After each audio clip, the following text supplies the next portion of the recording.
लेकिन परिवार के सदस्य कहने लगे, महाराज हम अभी नहीं मानेंगे आपकी बात, हम तो भगवान शंकर के पुजारी हैं, क्योंकि रावण राजा शंकर का पुजारी था तो जनता ने तो होना ही था, हम अभी नहीं मानेंगे आपकी बात को। परमात्मा फिर गए, कभी कभी रह रह कर जाते रहे, कथा सुनाते रहे, फिर घर में सुख होने लगे जो पहले शंकर जी की पूजा से नहीं हो रहे थे। फिर धीरे धीरे 16 के 16 सदस्यों ने वह दीक्षा प्राप्त कर ली।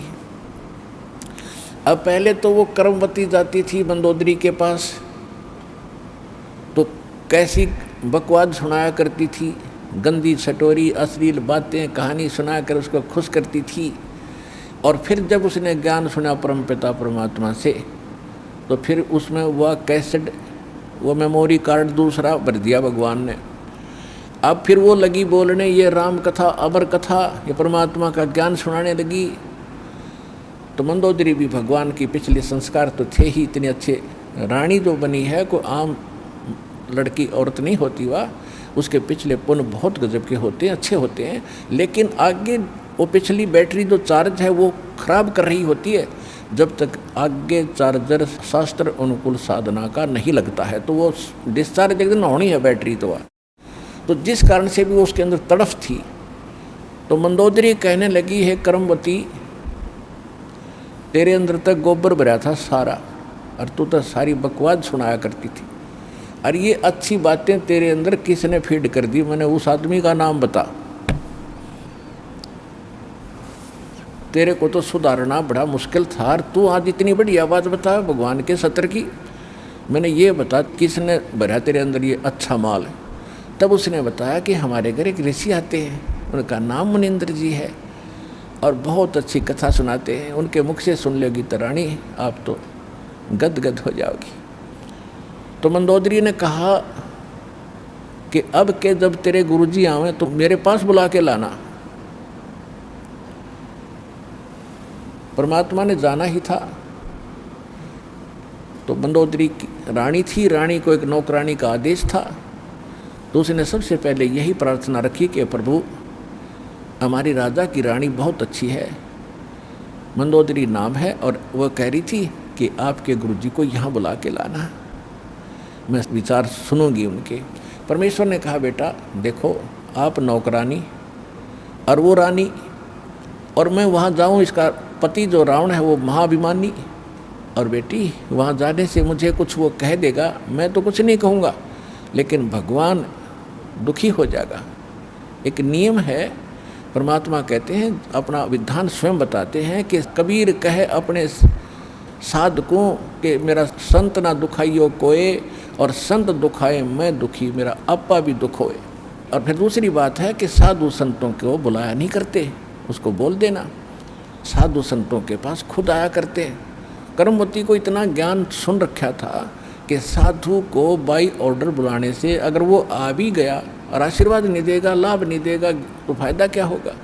तो मंदोदरी को जाकर के कर्मवती ने कहा कि महारानी हमारे गुरुजी आए हुए हैं, लेकिन ऐसा है कि संत को बुलाना नहीं चाहिए, उनसे आशीर्वाद प्राप्त करने के लिए स्वयं जाना चाहिए, इससे ज़्यादा लाभ होता है। वो तो भाग्यवान थी, कहने लगी ठीक है वह कर्मवती मैं तेरे साथ चलूँगी।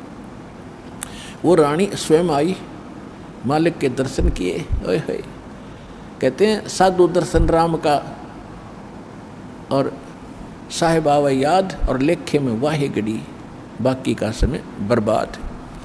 फिर कहते हैं साधु दर्शन राम का मुख पर बसे सुहाग, और दर्श उन्हीं को होते हैं जिनके पूर्ण भाग। मंदोदरी के पूर्ण भाग थे भगवान मिले, परमात्मा का ज्ञान सुना, कुछ कर्मवती से सुन रखा था मंदोदरी ने, और फिर भगवान के मुख से सुना तो जल्दी असर हो गया। दीक्षा की प्रार्थना की, मालिक ने दीक्षा दे दी, शिक्षित हुई। उसके बाद उसने कथा सुनानी शुरू की अपने पति से। स्वाभाविक होता है अगर पति को ज्ञान होता है तो सबसे पहले वो चाहता है मेरी पत्नी माने, इसका भी कल्याण हो। दुर्भाग्य है वो ना मानती, उसके कर्म उसके साथ हैं। फिर सोचता है मेरे बच्चे भी इस मार्ग को ग्रहण करें, ठीक है। मंदोदरी ने इसी उद्देश्य से रावण से कहा कि जी ऐसे ऐसे एक बड़े महापुरुष आते हैं और भगवान शंकर से भी ऊपर बहुत बड़ी शक्ति बताते हैं, साधु संत झूठ नहीं बोलते होते, पहले ये विश्वास किया जाता था कि संत जो शब्द बोल रहे हैं वो सच्ची है। और इसी आधार से जब श्री कृष्ण जी और अर्जुन एक वेश बदल कर गए थे राजा मोरध्वज के घर पे, जिस दिन अपने पुत्र ताम्रध्वज को राज तिलक दे रहे थे मोरध्वज जी, और उसमें एक यज्ञ किया जाता था और यज्ञ में आने वाले साधु संतों की सभी मनोकामना पूर्ण करनी होती थी, तभी वो सफल मानी जाती थी। ये दोनों साधु संत रूप बना के और एक माया रूपी शेर बना के संग वो साथ ले गए। तो मोरध्वज और ताम्रध्वज और उसकी पत्नी थी वह मोरध्वज की, ताम्रध्वज की माँ, उन तीनों को पता चला तो नौकरों से कहा कि बुला के लाओ साधु संतों को, भोजन कर लेंगे। तो उन्होंने कहा कि नहीं, वो रानी और राजा स्वयं आए हमें यहाँ लिवाने के लिए, तब हम उसके घर पे कदम रखें। तो तीनों जने, पुत्र भी, रानी भी और राजा भी, उन साधु रूप में विराजमान श्री कृष्ण और अर्जुन और साथ में उनका शेर खड़ा, उनको लिवाने के लिए मोतियों के थाली भर कर लेकर गई। और तब वो वहाँ आए तो मोरध्वज ने कहा महाराज भोजन प्रसाद पाओ। श्री कृष्ण रूप में, साधु रूप में श्री कृष्ण जी ने कहा कि पहले हमारे शेर को आहार कराओ, फिर हम बाद में आहार करेंगे। और ये मांस खाएगा लेकिन मनुष्य का खाता है, और मनुष्य के विषय में समझ लो कोई पल्लेदार पकड़ के मत ले आना, ये तुम्हारे घर के सदस्य का मांस खाएगा। और सुन लो कि जो आज इस शेर सिंह का जो आहार बनेगा और उसकी मृत्यु होगी वो सीधा स्वर्ग जाएगा। अब उस समय इतना विश्वास किया जाता था कि संत जो कह रहा सत्य, और इस सत्य को मानकर मोरध्वज चाहता है कि आज मेरा दाव लगे। तो कहता महाराज मेरा नंबर लगा दो, मेरा मांस शेर के लिए काट दो, और आरे से काटना था कि मुझे काट दो, और देखो बच्चा जवान हो गया, इसको राज तिलक कर देता हूँ, फिर मैं फ्री हूँ और ये माँ बेटा दोनों अपना राज करेंगे। अब रानी ने सोचा कि राजा ला गया दाव, आज कहते संत कह रहे हैं कि आज जो मर गया स्वर्ग में, ये तो मरना कल भी है, परसों भी है, ये तो जाना ही है, इससे बढ़िया मौत कब होगी। तो अब उन्होंने आपस में एक ये कहते हैं लालच करे तो ऐसा करे। रानी ने कहा देखो जी व्यवहार की बात है, मैं पति भरता पत्नी हूँ और मेरे से पहले मेरा पति की मृत्यु होगी तो मेरा कोई जीवन नहीं है, मेरा काम पूरा हुआ, इनको संतान की आवश्यकता थी, संतान इनको दे दी, ये बच्चा जवान हो गया, इसका विवाह करो, खाना बनाने वाले इनके पास नौकर हैं और लड़का अभी बालक है, आपकी गाइडेंस की इसको ज़रूरत है राजकाज में, और मेरा काम पूरा हुआ, मेरा नंबर लाओ जी। अब उनको पक्का पता था कि जो साधु कह रहे सच्ची है, तो उस समय इतना विश्वास था। फिर ताम्रध्वज ने खुद कहा कि नहीं जी, मैंने आपकी सेवा क्या की आज तक, तो आपने पाला ही पोसा हूँ, मेरे ऊपर आपका भार बना हुआ, आपके स्थान पर मैं अपना मांस दूंगा, शेर को अपनी जान दूंगा। तो कहने का भाव ये है कि पुण्यात्माओं, साधु संतों के वचनों पर विश्वास किया जाता था। इसी आधार से परमात्मा ने जो मंदोदरी को कहा था कि तुम्हारे शंकर से ऊपर एक और परम शक्ति है, ये तो नाशवान है, इनके द्वारा दिया गया जो सुख है अक्षीणिक है, ये आपके प्रारब्ध के कर्म को नहीं काट सकते। मंदोदरी ने सारी सच्ची मानी क्योंकि साधु कह रहे थे, दूसरी बात नहीं, फिर बातें खत्म होगी। ये तो बात कोई बताने वाला मिलता ही नहीं था उस समय, तो ये सारे नकली थे, उनकी बातों को हम ऐसे ही दृढ़ता से मानते रहे। अब मंदोदरी ने फिर वो लंकापति रावण को सुनाना चाहा।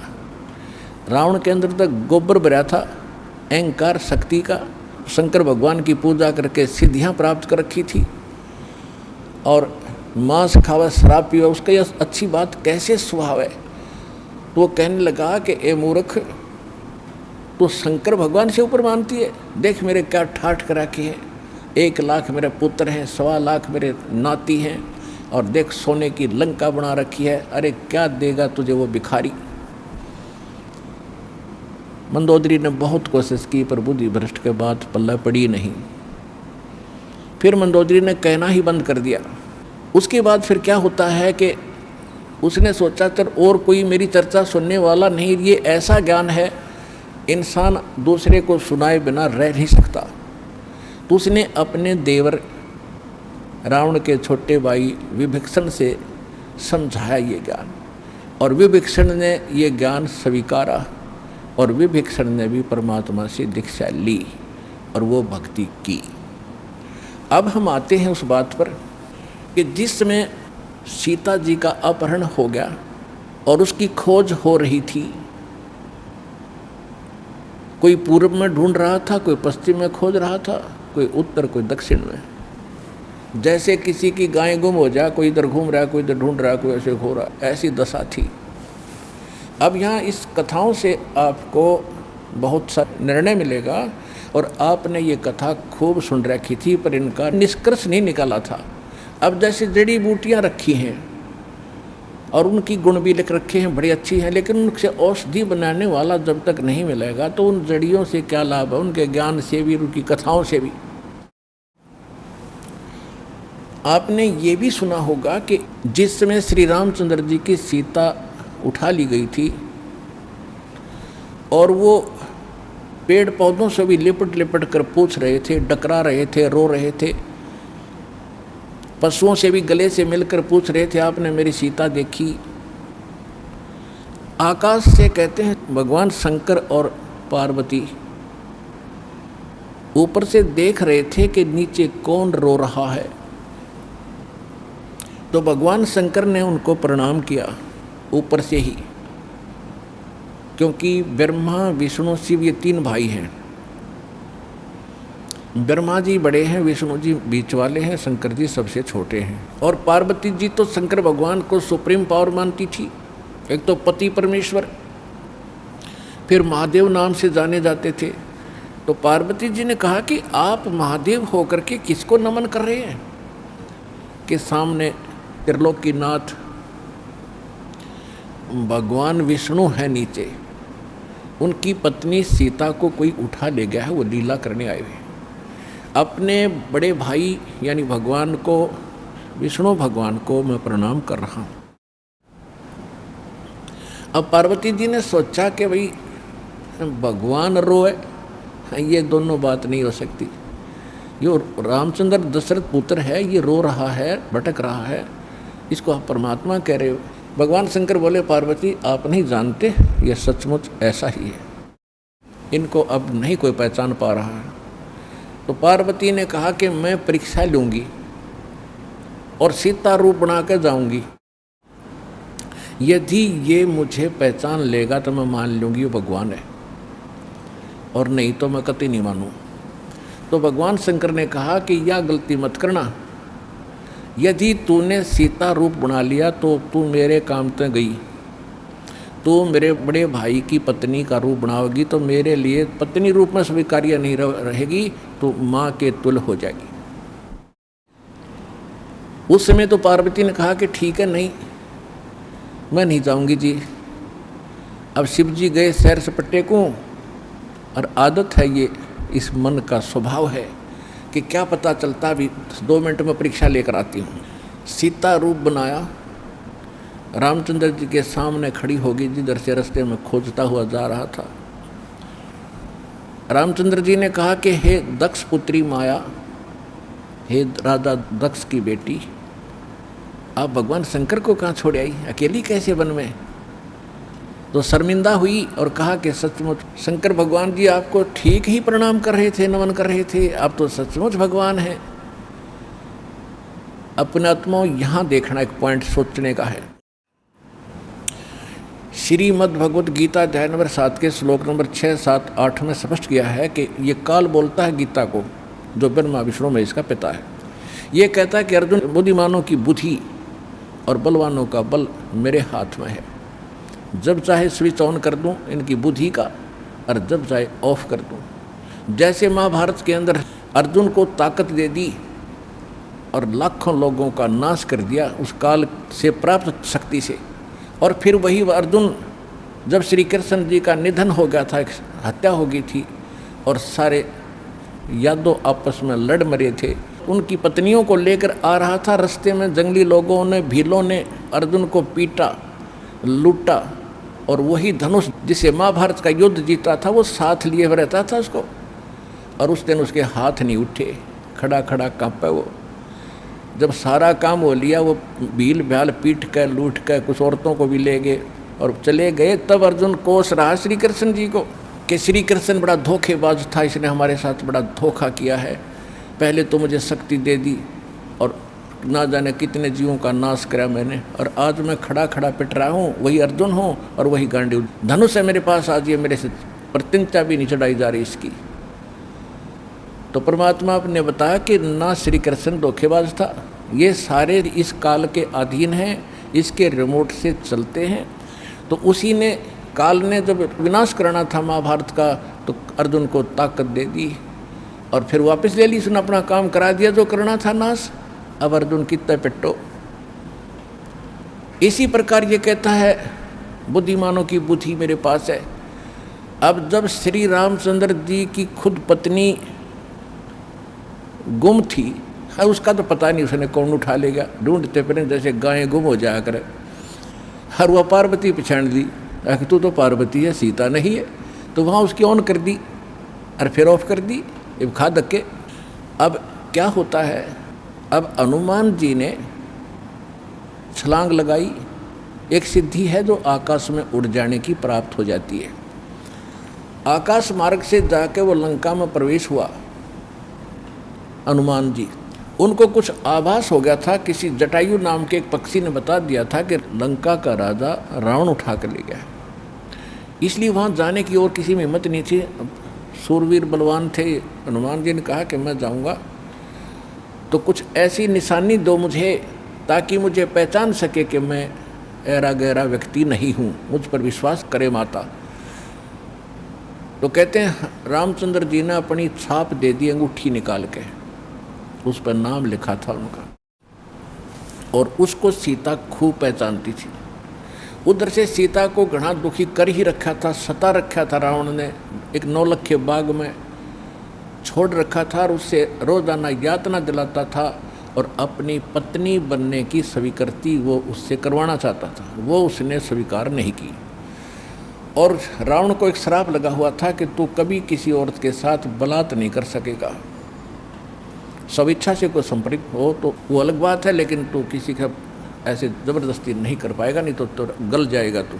इस डर से वो ज़बरदस्ती नहीं कर पा रहा था और उधर से उसको पीड़ित कर रहा था कि स्वयं यश कर दे, लेकिन वो सीता ने नहीं किया था। एक वृक्ष के नीचे बैठी थी और अपने कर्मों को कोस रही थी। छोटा सा रूप बनाकर एक बंदर का हनुमान जी उसी वृक्ष के ऊपर बैठ गए थे। यातना देने के लिए औरतें आई थी तो भी उसने देखा था। जब वो चली गई उसके बाद फिर हनुमान जी ने ऊपर से वह अंगूठी डाल दी, वो तो राजदूत बनकर गए थे। जब अंगूठी देखी सीता ने तो आपने कथाएं खूब सुन रखी हैं, ज़्यादा ना सुनाऊंगा, तो उसने सोचा कि ये बंदर अंगूठी उठा कर लाया तो मेरे पति की मृत्यु होगी। तो उसने पूछा, तो फिर वो नीचे आया, अपना थोड़ा ठीक सा रूप बना के खड़े हो गए और कहा, माता मैं ऐसे ऐसे रामचंद्र जी ने भेजा हूँ और ये कहानी है। अब कहने का भाव ये है कि वो जो कुछ भी उसने उद्मस्ता रहा हो तो आपने पता ही है, हनुमान जी ने नौलखा बाग भी उजाड़ दिया उसका और सारा कुछ कर दिया। क्योंकि आज कथा का विषय कुछ अन्य है, इसलिए यहाँ लंबा प्रकरण नहीं करूँगा। तो उसमें हनुमान जी ने कहा कि माता मुझे भूख लगी है। तो उसने कहा, इस बाग के किसी वृक्ष के फल को तोड़ के मत खाना भाई, नहीं तो मेरी पिटाई होगी। मेरे को आदेश है, कोई फल गिर जाए तो खाना, तो टूटा हुआ अपने आप तोड़ के नहीं खाएगी। तो हनुमान जी का उठा गुस्सा, उसको गुस्सा हुआ। उसने कहा ठीक है, पहले तो सारे तोड़ तोड़ कर फल खाए, फिर वह पेड़ पड़ पड़ कर समुद्र में फेंक दिए। उनको पता चला तो युद्ध हुआ, अपने पता ही है काफ़ी, फिर लंका लुंका भी फूक फाक थोड़ी बहुत जला कर आ गया। और उसमें क्या कहा कि माता जी तो आप मुझे कोई ऐसी निशानी दो जिस निशानी को मैं श्री राम को दिखाऊं और वो विश्वास कर सके हाँ सीता जी की है, खोज पक्की होगी, क्योंकि इतना समुद्र को पार करके आना है, वैसे नहीं आएंगे वो। तो सीता ने अपना एक कंगन निकाल के दे दिया, कंगन हाथ में जो पैर रखा था सोने का, और कहा भाई इस चूड़ी को दिखा देना, वो खूब समझ जाएंगे। अब वो कंगन लेकर हनुमान जी ने फिर छलांग लगाई उस दिन वो ऐसे स्थान पर आके उतरा जहाँ पर एक ऋषि की कुटिया थी। वो ऋषि कौन थे? मुनिंद्र ऋषि स्वयं परमेश्वर थे। वहाँ सुंदर बाग लगा हुआ था, कुछ क्षेत्र में एक सुंदर सरोवर भरा था जल का। तो सुबह सुबह का समय था। हनुमान जी ने सोचा कि बहुत मनोरम स्थान है और यहाँ कुछ स्नान करूँगा, सामने बाग सुंदर फलों से लदपद है, आहार करूँगा और फिर ऋषि जी भी साथ में हैं, इनके दर्शन करूँगा, पहले स्नान कर लेता हूँ। अब जो कंगन वो लाया था उसको रख दिया पत्थर पे और स्नान करने के लिए प्रवेश किया सरोवर में। अब उन्होंने जो ही स्नान करने की चेष्टा की, लेकिन एक दृष्टि थी ऐसी कंगन पे कि जय ये कंगन गुम हो गया, कोई जानवर पक्षी उठा ले गया तो मेरी सारी मेहनत व्यर्थ जाएगी, सब परिश्रम व्यर्थ होगा। इसलिए नहा रहा था पर नज़र था जैसे सर्प का मणि के ऊपर रहती है ओस चाटते समय, तो इसी प्रकार नहा रहा था, दृष्टि कंगन पे। इतने में एक बंदर आया, दौड़ा दौड़ा और कंगन उठाकर भाग लिया। आगे आगे बंदर, पीछे पीछे हनुमान। उस ऋषि के आश्रम में बंदर प्रवेश कर गया। बाहर आंगन में एक घड़ा रखा था, अच्छा बड़ा घड़ा। बंदर दौड़ता दौड़ता घड़े में कंगन डालकर आगे भाग गया। अब सुक्की सांस ली कि कोई बात नहीं, ये समुद्र में डाल देता तो बात तो बिगड़ जाती, गड्ढे में डाल लिया। फिर धीरे धीरे चले हनुमान जी। पहले गड्ढे में देखा उसने, ऋषि को तो पीछे प्रणाम करना था, तो घड़े में क्या देखा कि घड़े के अंदर ऐसे ऐसे कंगन हजारों की संख्या में पड़े, सेम टू सेम। अब उसने सोचा भाई मैंने तो इतनी पहचान नहीं, भाई कंगन कौन सा है। और श्री रामचंद्र जी तो सारा जानते हैं, उनके कंगन के ऊपर सारी निशानियों को पहचानेंगे, और मैं कोई गलती से दूसरा उठा ले गया तो वो मानेंगे नहीं। इसलिए वो ऋषि जी के चरणों में प्रणाम किया। परमात्मा ने मुनिंद्र रूप में बैठे थे, पूछा कि पहलवान कैसे आए। हनुमान जी ने कहा कि ऋषि जी आप कौन सी दुनिया में रहते हो। मुनिंद्र जी ने कहा क्या बात है, मैं तो इसी पृथ्वी धरातल पर ही तो रहता हूँ, क्या आपको नहीं पता आज श्री राम के ऊपर कैसी आपत्ति आई है, ऐसे ऐसे उसकी पत्नी गुम हो गई थी, वो माता की खोज करके मैं आया हूँ। तो परमात्मा ने पूछा कि भाई कौन से राम की बात कर रहा तू। वो कहता है अच्छा कमाल करते हो ऋषि जी, आपको यही नहीं पता राम कौन है। परमात्मा ने कहा बताओ तो श्री के दशरथ पुत्र श्री रामचंद्र जी, उनका वनवास हुआ था, ऐसे ऐसे सीता उठा दी थी और आज मैं खोज करके आऊँ ऋषि जी। परमात्मा बोले कि ऐसे ऐसे 30 करोड़ राम हो लिए तेरे, और तेरे जैसे हनुमान यही लीला करते रहे। तो हनुमान जी ने सोचा कि ऋषि के साथ ज़्यादा बहस करना उचित नहीं, और अपना काम करूं और चलूं। कहने लगे ऋषि जी और बात छोड़ो आप, कि मेरे सामने एक समस्या आ गई है कि ऐसे ऐसे मैं कंगन लाया था माता के हाथ का, और वो कंगन मैं स्नान कर रहा था, बंदर ने उठा के आपके घड़े में डाल दिया। तो परमात्मा बोले ले जा कंगन भाई, जा फिर अपना कर काम, जाओ हनुमान जी ले जाओ कंगन, निकाल ले जाओ, करो जो तूने करना। कहने लगे जी समस्या ये है कि इसमें और भी बहुत से कंगन पड़े हैं, और इन कंगनों में पहचान नहीं कर पा रहा हूँ मैं, मेरा वो भगवान सीता जी वाला कौन सा है। परमात्मा बोले अरे भले आदमी तुम लाने वाला और तुझे पता नहीं तो मैं क्या बताऊँ, फिर खोज ले कौन सा है तेरा। तो चिंतित हो गया कि भगवान दया करो। परमात्मा बोले कि जौन सा चाहे वो उठा ले जा और सेम टू सेम पाओगे, इसमें कोई दिक्कत नहीं। कैसे कैसे फिर ये कंगन आए कहाँ से आपके पास, कि अब सुन मैं कथा सुनाऊंगा तेरे को। जैसे ये रामचंद्र जो आत्मा है ये विष्णु जी की आत्मा है, ऐसे ऐसे न जाने कितनी बार धक्के खा लिए इसने, कितनी बार जन्म लिया, कितनी बार मर लिया। तो प्रत्येक त्रेता युग में ये ऐसा ही होता है, और मैं यहीं बैठा हूँ जब का, मेरी तो बहुत युगों की आयु है, मैं यहाँ बैठा हूँ। पहले इन बातों पर किसी को अविश्वास नहीं होता था। तो हनुमान जी से बताया कि तेरे जैसी आत्मा हनुमान ना जाने कितने बन करा लिए और कितने ये ऐसे कंगन ले लेकर आए हैं, इसी प्रकार वो बंदर उठा कर इसमें डालता रहा है। तो हनुमान जी ने पूछा कि हे ऋषिवर, मान लिया आपकी बात, जो कंगन लेकर हनुमान आता होगा तो वो कंगन तो लेकर भी जाता होगा, कहाँ लेकर जाता है? इस घड़े में मेरी आशीर्वाद से ऐसी पावर है कि डुप्लीकेट कॉपी तुरंत बना देता, एज इट इज, 1 के 2 कर देता है। और नहीं विश्वास है तो ले ये कटोरा उठा के कोई दिया ले इसमें डाल के देख ले। हनुमान जी ने कटोरी उठा कर उसमें डाली, तुरंत 2 होगी, 1 जैसी। अब वो दोनों को देख रहा कि सचमुच ठीक है।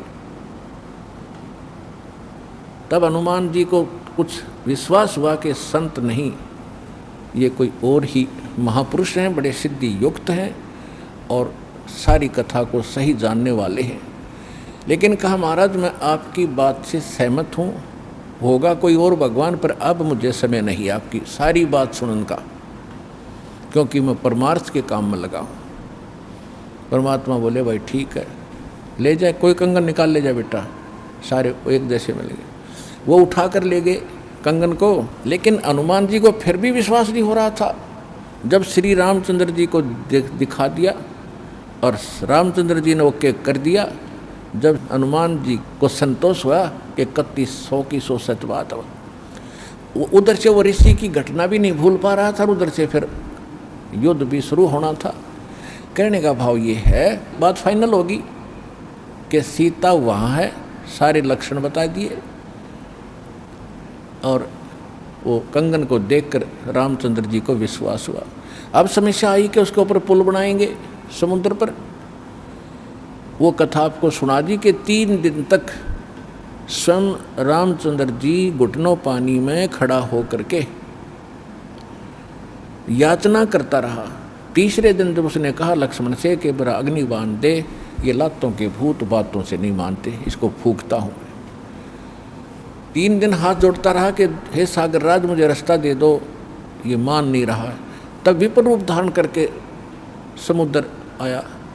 उसने कहा कि भगवान ऐसा ना करो, इसमें ना जाने कितने जीव जंतु हैं, सब नष्ट हो जाएंगे, आपको पाप लगेगा, और ये जल सारा समाप्त होगा तो ये गड्ढा बन जाएगा, हजारों किलोमीटर गहरा, आप फिर भी नहीं जा सकते। कि हे रामचंद्र जी ऐसा काम करो, सर्प भी मर जाए लाठी ना टूटे। तो वो कारण जानना चाहा तो समुद्र ने बताया कि आपकी सेना में ये नल नील नाम के 2 ऐसे भक्त हैं जिनको इनके गुरुदेव का आशीर्वाद है कि इनके हाथों से पत्थर भी तैर जाते मेरे ऊपर, और कोई चीज़ यहाँ पर फ्लोट नहीं कर सकेगी। अपनी आत्माओं यहाँ मान बढ़ाई ख़त्म करती है, और जितने भी वहाँ आसपास ऋषि महर्षि भगत लोग थे, वो विष्णु पुजारी होते ही थे उस टाइम। तो सब ने पता चला कि विष्णु के अवतार श्री राम आए हैं, श्री राम की पत्नी उठा ली गई है, पता चल गया है वो रावण के यहाँ है, उसके ऊपर चढ़ाई करेंगे, लड़ाई करेंगे। वो मान नहीं रहा। तो नल और नील ये भगत सारे पहुँच गए सेना में, क्योंकि भगत तो हेल्प करें, दुखी ऐसा है कि, तो वो भी सेना में खड़ा पाया आगे दोनों। तो उनको बुलाया गया। रामचंद्र जी ने कहा भी नल नील कौन है, वो आगे आए। अब पुण्यात्माओं यहाँ मार खाता है इंसान, और परमात्मा इस प्रकार की जो हम गलतियाँ करते हैं, अपना भक्ति नाश करते हैं, उसके लिए सतर्क करते हैं। यहाँ पर क्या किया, नल और नील के मन में अभिमान आ गया, अहंकार आ गया कि आज हनुमान भी फेल, रामचंद्र भी फेल, क्योंकि पत्थर नहीं तर रहे, समुद्र पर पुल नहीं बन रहा। हमारे पास ऐसी शक्ति है कि पत्थर रखेंगे तैर जाएंगे, आज हमारी वाह वाह हो जाएगी। अंगद भी फेल, सुग्रीव भी फेल, जामवान भी फेल, ये फेल का चक्कर मारा जीव ने। तो उस दिन वो आए, ना मालिक याद किया। रामचंद्र जी ने पूछा कि तुम्हारे पास कोई ऐसी शक्ति है, पत्थर तैर जाते? कहाँ जी है, कि ट्राई करके दिखाओ। उठाया, पत्थर रखा, क्यों अभिमान था कि कर देंगे काम, वो डूब गया। दूसरा फिर रखा, वो भी डूब गया। तीसरा फिर रखा, वो भी डूब गया।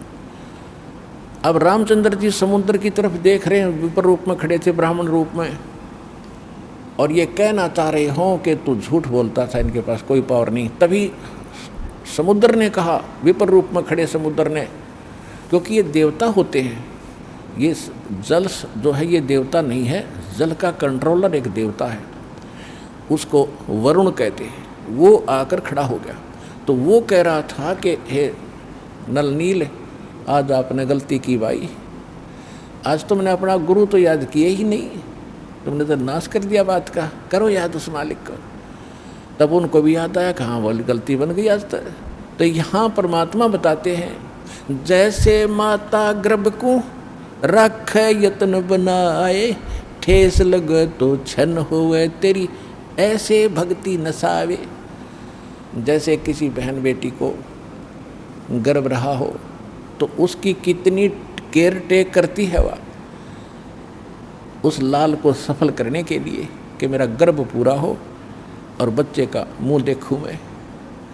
तो वो कैसे चिंतित रहती है, चलते समय भी कहीं ऊंचे नीचे पर पैर ना रखा जा, भगवान मेरा बालक गर्भ खराब ना हो जा।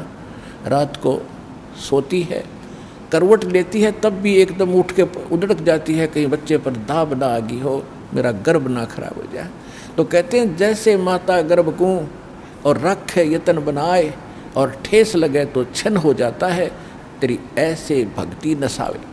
तो इस भक्ति रूपी गर्भ जो आज आपकी आत्मा में परमात्मा के सच्चे शब्द से पल रहा है, इसको इतना संयम से, इतना देखभाल से, यानी सावधानी से इसको परिपक्व करना पड़ेगा। जैसे माता गर्भ को रख है यतन बना और ठेस लगे तो छन हो, तेरी ऐसे भक्ति नसावे।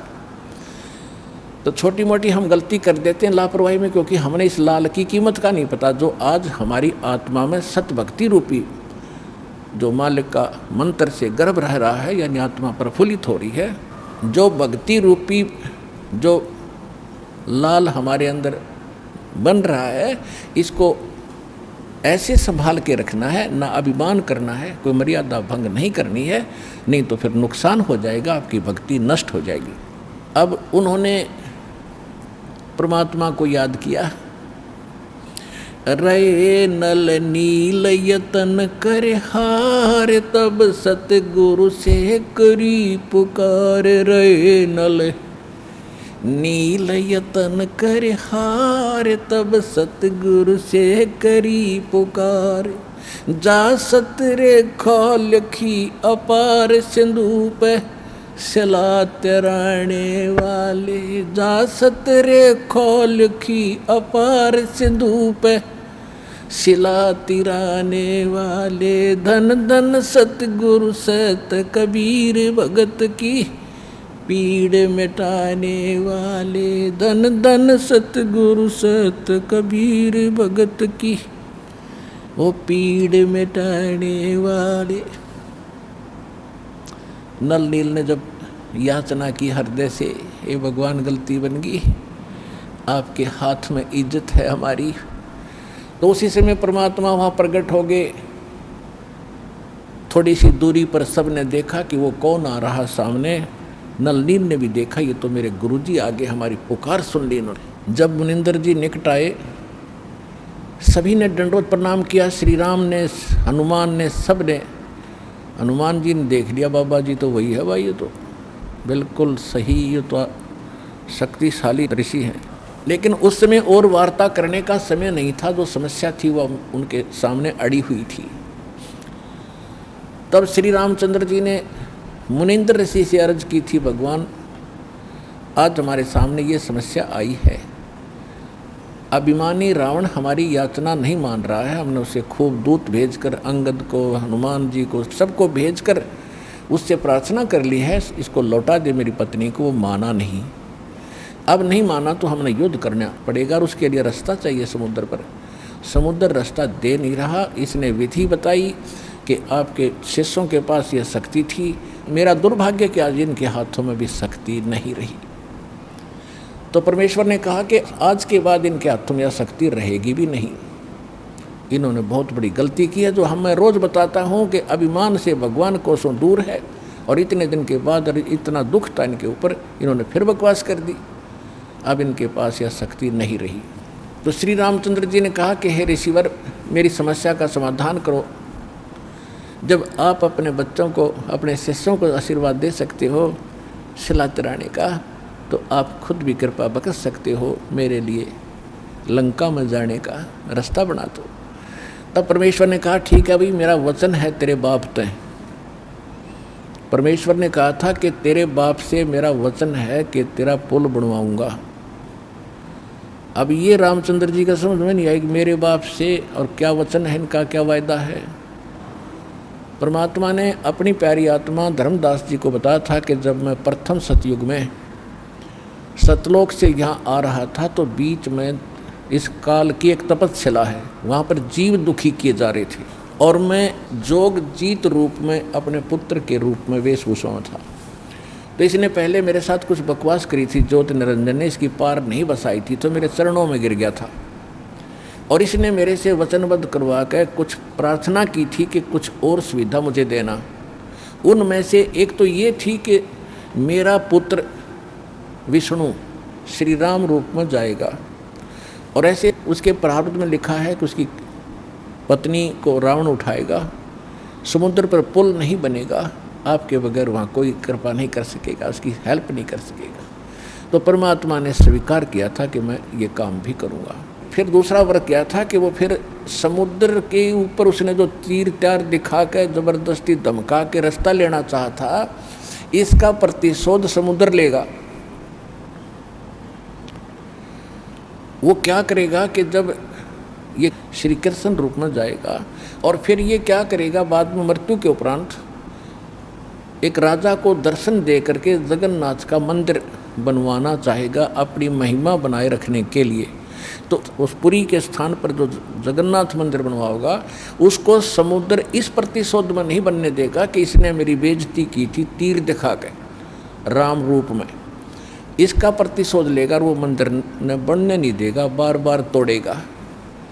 आप उसका मंदिर बनवाना, क्योंकि बच्चे हट कर लेते हैं तो वो मानते नहीं हैं, तो इसलिए वो कह रहा था जी आप दया करिए, वो मानेगा नहीं।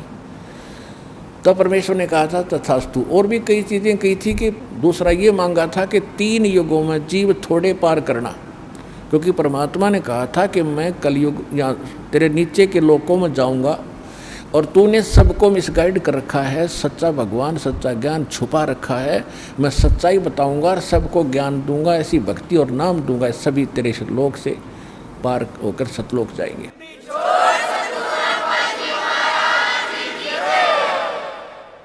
तो इस बात से वो बहुत दुखी हो गया कि तो मेरा नाश करेगा, मेरे बाग को उजाड़ेगा, क्योंकि काल ने हमारे को मिसगाइड करके धोखा करके मूर्ख बना के विवश करके और इस कच्ची बेड़ियों से बांध रखा है, ये शरीर दे दिया, इसमें हाड़ चाम मांस सारा थूक टट्टी पेशाब सारा भरा पड़ा है और हमने इतना प्यारा लगा है ये छूट नहीं जा। परमात्मा कहते इतना बढ़िया शरीर दूंगा, वहाँ जाकर ना नाड़ी होगी ना नस होगी, ना कोई बीमारी ना हारी, ना कोई बीपी हाई ना लो होगा। तो वो हमने पता ही नहीं था कोई ऐसा भी स्थान है जहाँ ऐसा सुख है। तो परमात्मा ने कहा था तेने क्या हाल कर रखा है उन बच्चों का सारा, कोई गधा बना दिया, कोई कुत्ता बना दिया, और जो मनुष्य वो कौन से सुखी हैं, उनको ऐसा ज्ञान दूंगा और ऐसा मंत्र दूंगा वो यहाँ भी सुखी होंगे, मेरे साथ सतलोक जाएंगे। तो इस बात से वो दुखी हो गया था काल, ये तो नाश करेगा मेरे बाग न उजाड़ेगा। भगवान का पता लग गया, सच्चे स्थान का पता लग गया तो यहाँ कौन रहेगा। तो तब उसने चरणों में गिर के रा करके कबीर भगवान से याचना की थी कि 3 युगों में जीव थोड़े ले जाना और चौथे युग में आप कितने ले जाना। और फिर ये पुल बनवाने का, जगन्नाथ के मंदिर को बनवाने का ये भी प्रॉमिस करवाया था। जब उसने सारा परमात्मा ने प्रतिज्ञा कर ली थी तो फिर ये खलनायक है, ये विलियन है, धोखेबाज और ठग है, इसने तुरंत अपना आंखें बदल ली और कहा जाओ जोग जीत संसारा, जीव न माने कहा तुम्हारा। कहते हैं 12 पंथ करूँ मैं साजा, नाम तुम्हारा ले करूँ आवाजा, और 12 पंथ नाम जो ले ही वो मेरे मुख में अंश मोही। और पहले अंश हमारे जाई और पीछे अंश तुम्हारे आई, और जाइयो जोग जीत संसारा। परमात्मा ने कहा था कि फिर मैं त्रेता युग में जाऊँगा, ठीक है भाई, चौथे युग में जाऊँगा कलयुग में और फिर पार कर लूँगा। तूने गलती तो मेरे से करवा ही ली। वैसे मालिक ने गलती नहीं की, दाता को पता था कि सतयुग त्रेता द्वापर में ये दुखी नहीं होंगे, और जब तक जीव दुखी नहीं होगा इतना भगवान नहीं पहचान सकता। इसलिए दाता ने जानबूझकर उसको यश कर दी थी और वो बन गया था सियाना, अपने आप में इंटेलिजेंट बन रहा था कि मैंने रोल मार ली भगवान की, हैं मैंने इनकी अकल मार ली, मालिक ने अकल मारी उसकी। अब वो क्या कह रहा था कि देख लेना कलयुग जब आएगा, पहले मैं अपने दूत भेज के ऐसा गलत प्रचार करवा दूंगा, ब्रह्मा विष्णु महेश तक सीमित कर दूंगा, कोई पत्थर कोई पानी कोई मंदिर कोई मस्जिद गुरुद्वारों में बांध दूंगा, और पहले अंश हमारे जाई पीछे अंश तुम्हारा आई, जाओ जोग जित संसारा जीवन मन फिर कहा तुम्हारा। कि पहले मेरे दूत जाएंगे और सारा उल्टा ज्ञान उल्टा भगवान उल्टा विधान सबको बता देंगे, गलत मंत्रों से हटा देंगे। ये राधा स्वामी पंथ, धन धन सतगुरु पंथ, निरंकारी पंथ, ये रासाराम और जैसे ये सारे नकली पंथ काल के चलाए हुए। तो परमात्मा को पता था कि इसने कर लेने थे सारे जुगाड़ अपने, और जब मेरा दास जाएगा ऐसे समय में जब इनके परिपक्व हो चुके होंगे सारे पंथ, इन्हें जो कहना सुनना होगा वो सब कह चुके होंगे, जो ज्ञान देना होगा वो दे चुके होंगे, जो नाम देना होगा वो नाम दे चुके होंगे।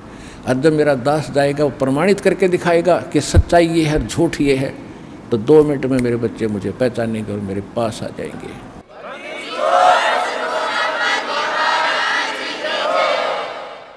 परमेश्वर ने कहा था कि चौथा युग जब कलयुग आई तब हम अपना अंश पठाई, और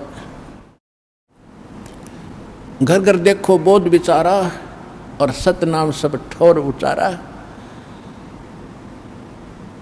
तो इस प्रकार परमात्मा ने जो बताया था कि चौथा युग जब आएगा और कलयुग बीतते 5500 पाचा, जब ये वचन मेरा होगा साचा, कलयुग बीत जावे जब एता, सकल सृष्टि सभी प्राणी परम पुरुष पद चेता। कि जब वो कलयुग 5500 वर्ष बीत जाएंगे तब ये मेरी बात सच्ची होगी कि घर घर में सतनाम का जाप होगा, घर घर में मेरे ज्ञान की चर्चा होगी। लेकिन ये उस समय सच्चा होगा जब कलयुग 5505 बीत जाएगा, और उस समय सभी को पता होगा कि एक परम पद है। कौन सा? गीता अध्याय नंबर 18 के श्लोक नंबर 62 में, जिसके विषय में कहा कि अर्जुन तू सर्वभाव से परमेश्वर की शरण में जा, उसकी कृपा से ही तू परम शांति को और सनातन परम धाम को शाश्वत स्थान को प्राप्त होगा। गीता अध्याय नंबर 15 के श्लोक नंबर 4 में कहा कि तत्वदर्शी संत की प्राप्ति के उपरांत उस तत्व ज्ञान से इस अज्ञान को काटकर उसके पश्चात परमेश्वर के उस परम पद की खोज करनी चाहिए, जहाँ जाने के बाद साधक कभी लौटकर संसार में नहीं आते। और जिसने सबरमंडों की रचना की उस परमेश्वर की उस परम पद की यानी अमर लोक की शाश्वत स्थान की खोज करनी चाहिए। तो यहाँ परमात्मा कह रहे हैं कि चौथा युग जब कलयुग आई तब हम अपना अंश पठाई, और घर घर देखो बोध विचारा, घर घर में तत्व ज्ञान का चर्चा चला करेगी, और सतनाम सब ठोर उचारा, सतनाम का सबको दिया जाएगा। आज तक सतनाम की छींट भी ना लगी थी, ना राधा स्वामी वालों को, ना धन धन सतगुरु वालों को। सतनाम सतनाम का तो बहुत गुणा गीत गाते हैं, और कख नहीं पता इनको। ऐसे ही सिख समाज को सतनाम का कोई पता नहीं था। नानक साहिब जी सतनाम का जाप क्या करते थे, 2 अक्षर का जाप था। लेकिन इन महापुरुषों को परमात्मा ने सख्त हिदायत दे दी थी कि अभी डिस्क्लोज ना करना, नहीं तो काल के दूतों का दाव लग जाएगा और ये सब बच्चे मुझे पहचान नहीं पाएंगे। तो महापुरुष थे, उन्होंने जो कह दिया सो फाइनल को, तो भगवान से मिलकर आए थे, भगवान की एक एक बात को उन्होंने स्वीकारा और उसी तरह आचरण किया। तो अब परमात्मा ने कहा कि जब 5505 वर्ष बीत जाएगा कलयुग, उसके बाद सबके मुंह पर सतनाम का जाप होगा। आप देख रहे हो धन धन हो गए आप, इस सतनाम का किसी को पता भी नहीं था, आप सतनाम का जाप कर रहे हैं 8-8 10-10 वर्ष के। तो सौभाग्य तुम्हारा, भगवान के विशेष कृपा पात्र बच्चे हो आप, जो सतलोकाश्रम बरवाला जिला हिसार हरियाणा में पहुंच रहे हो और दीक्षा प्राप्त कर रहे हो।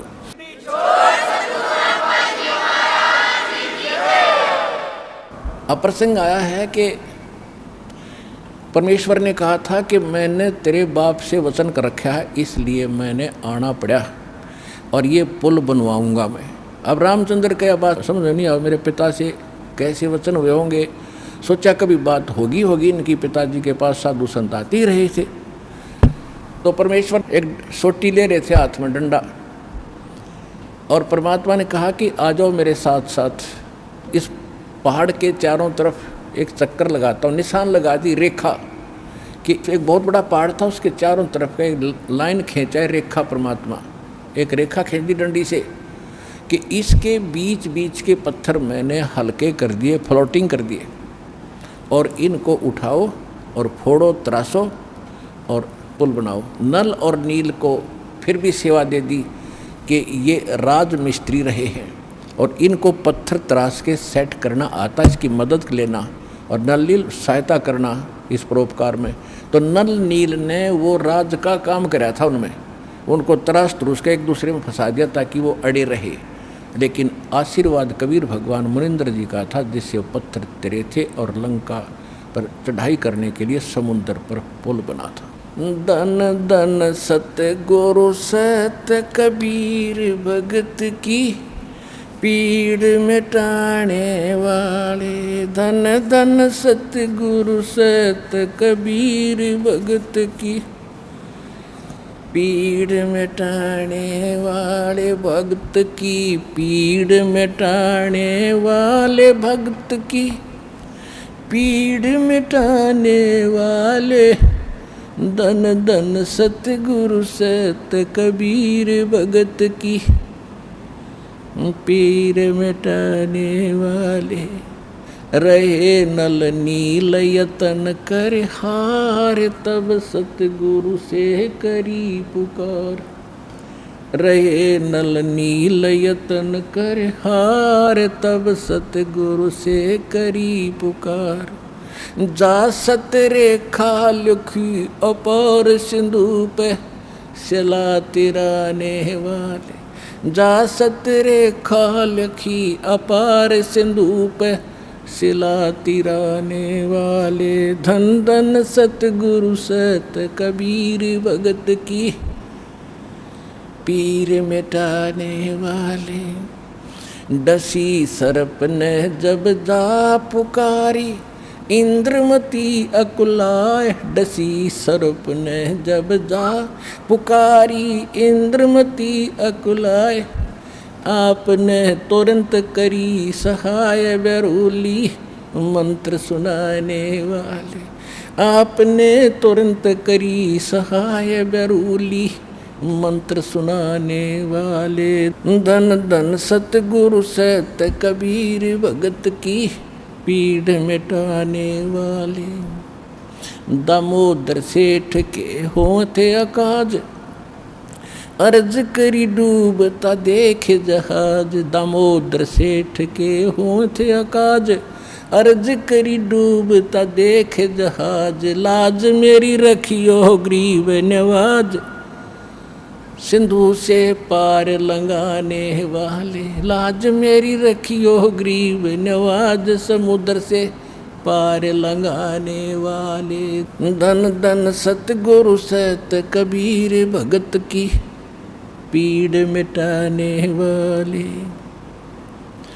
कह कर जोड़ दीन धर्मदास, दरस दे पूर्ण करियो आस। कह कर जोड़ दीन धर्मदास, दरस दे पूर्ण करियो आस। मेटियो जन्म मरण की तरास, सत्य पद प्राप्त कराने वाले। मेटियो जन्म मरण की तरास, सत्य पद प्राप्त कराने वाले। धन धन सतगुरु सत कबीर भगत की पीड़ मिटाने वाले। भगत की पीड़ मिटाने वाले, भगत की पीड़ मिटाने वाले। धन धन सतगुरु सत कबीर भगत की पीड़ मिटाने वाले। अपनात्मा धर्मदास जी को जब ज्ञान हुआ, भगवान ने सारी कथा बताई, बेटा मैं ऐसे ऐसे चारों युगों में आया हूँ। तो इसमें बता रहा है कि हे मालिक, आप तो सबके दुख दूर करते हो। रे नल नील यतन कर हार, तब सतगुरु से करी पुकार। जा सत रेखा लखी अपार सिंधु पे, सिला तिराने वाले। जब धर्मदास जी काल प्रभावित ज़्यादा था, धार्मिक आत्मा अवश्य थी, और धार्मिक आत्मा में एक लचीलापन घना होता है। एक आदमी कहता है ऐसा नहीं ऐसा होगा, तो सोच लेता है शायद ऐसा ही होगा, लेकिन तब जब तक हम दृढ़ नहीं होते, मोक्ष प्राप्ति नहीं होती। तो उसको दृढ़ करने के लिए जैसे धर्मदास जी बीच बीच में कुछ ऐसी ऊटपटांग बातें कर देते थे तो परमात्मा अंतर्ध्यान हो जाते थे, उसको फिर तड़फ जागती थी, फिर रोता था बुरी तरह, फिर वो कथा सुना रहे, फिर रो रहे हैं, रोते हुए पुकार रहे हैं। तो जब कह रहे हैं धन धन सतगुरु सत कबीर भगत की पीड़ मिटाने वाले, फिर क्या बताते हैं कि आपने नल नील जब हार लिए थे, थक लिए थे यत्न कर करके, उन पर नहीं तो कुछ हुआ था, तब आपने सतरेखा लिखी अपार। भगवान ने बताई वो मैंने ऐसे किया था, वह मानी साची। फिर कहते इंद्रमती द्वापर युग में एक रानी थी, सर्प ने डस लिया था, वह विश्वास नहीं कर पा रही थी, मालिक करुणा में नाम से आ रहे थे, उसको भी आपने जीवित किया और पार किया। और फिर एक दामोदर नाम का सेठ था, व्यापार करता था जहाज़ों से, भगवान का नाम लिया, उसके बाद उस पर आपत्ति आई, जहाज़ डूबने लगा, उसने हृदय से पुकारा मालिक को, कबीर साहब ने उसका जहाज़ नौका ऊपर कर दिया, डूबने वाला था। तो कहते हैं दामोदर सेठ के हुआ थे काज, अर्ज करी थी आपसे जब डूबता देख जहाज। ऐसे जब क्या कहा था दामोदर ने कि लाज मेरी रखियो गरीब नवाज, फिर समुद्र से पार लंघाने वाले, जहाज को पार कर दिया, डूबने नहीं दिया। अब क्या कहते हैं, कह कर जोड़ दीन धर्मदास दरस दे पूर्ण करियो आस। जो भगवान अंतर्ध्यान हो गए थे, रो रहा था कि मेरे ऊपर ये बड़ी आपत्ति आ गई, आपका अभाव मुझसे सहन नहीं हो रहा है मालिक। कह कर जोड़ दीन धर्मदास दरस दे पूर्ण करियो आस, मेटियो जन्म मरण की तरास, सत्य पद प्राप्त कराने वाले। सत्य पद, वो परम पद, वो सतलोक, आपके अतिरिक्त इस सृष्टि में कोई दूसरा मुझे वो प्राप्त नहीं करा सकता, मुझे फिर दर्शन दो मालिक, मेरे से गलती हुई। अब जो प्रसंग चल रहा है, त्रेता युग में दाता ने कैसी लीला की। अब क्या होता है, देखो पुण्यात्माओं, हम परमार्थी भी हैं, क्योंकि भगत का स्वभाव होता है कि वो परमार्थ पर ज़्यादा रुचि रखता है, लेकिन परमार्थ के साथ साथ स्वार्थ भी होना चाहिए थोड़ा सा। वो स्वार्थ कौन सा? अपने कल्याण का, आत्म कल्याण का स्वार्थ भी चाहिए। अब हनुमान जी ने जब तो ताकत थी, पहलवान था, धार्मिक था, रामचंद्र जी की जल्दी लग रही थी, जब ऋषि रूप में परमात्मा इत्फाक वहाँ मिले और सारी लीला देख ली, और फिर ये भी देख लिया कि उसी ऋषि ने आके समुद्र पर पत्थर तरियाए, और फिर भी बुद्धि बना है क्योंकि रामचंद्र जी का साथ लग रहा था। अब मालिक ने उसका उद्धार करना था उस प्यारी आत्मा का, क्योंकि ऐसी ऐसी पुण्यात्मा जो परमार्थ के लिए कोई लेना न देना उड़ा